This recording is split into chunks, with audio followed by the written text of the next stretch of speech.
Have you ever looked something up, Googled something, you see a bunch of search results, you see a headline, you see the little description under the headline, and you go, great, that answers my question. And you click through and you're looking at the page and you're looking for that snippet of text that you just read back on Google's homepage and you can't find it.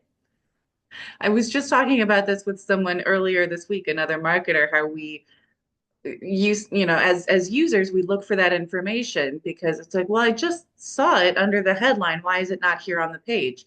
So what happens is that little bit of content, like about 2 lines, give or take, right?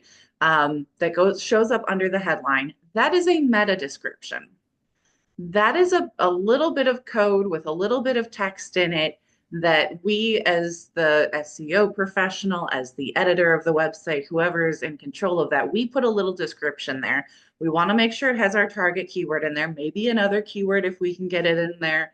And it's not obviously keyword stuffing, right? But it has a little description of, what's on this page. It's not always going to be content that's in there on the page. And that is something that I have struggled with as I write meta descriptions for myself as well as for my clients. Do I take a snippet like from the body and just put it into the meta description and there's your meta description?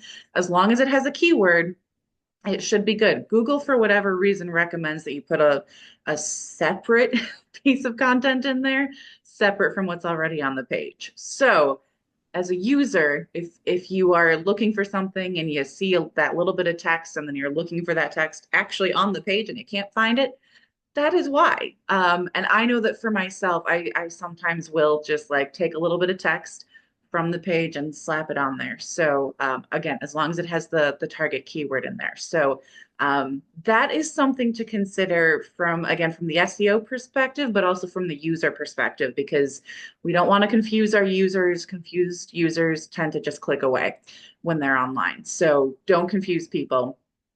But there are cases to be made for writing a separate piece of content there.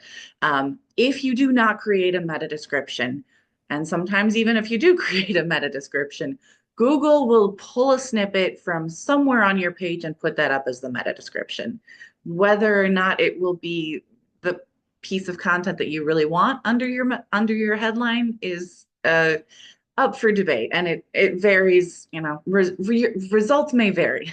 Your mileage may vary because sometimes Google is pretty on point, and sometimes it's like, wait, what? Why did you pull that text? So always control the narrative, write the meta description. That is my tip for you today. Less of a tip and more of a here's how this works. If you were wondering why you see something under a headline and then you can't find it when you click through to the page, that is why. If you have any other SEO questions, always happy to chat. You can find me at my website, AV, as in my initials, Allison Verhalen. That is avwritingservices.com. And you can reach me directly at info@avwritingservices.com. Have a great week and happy blogging.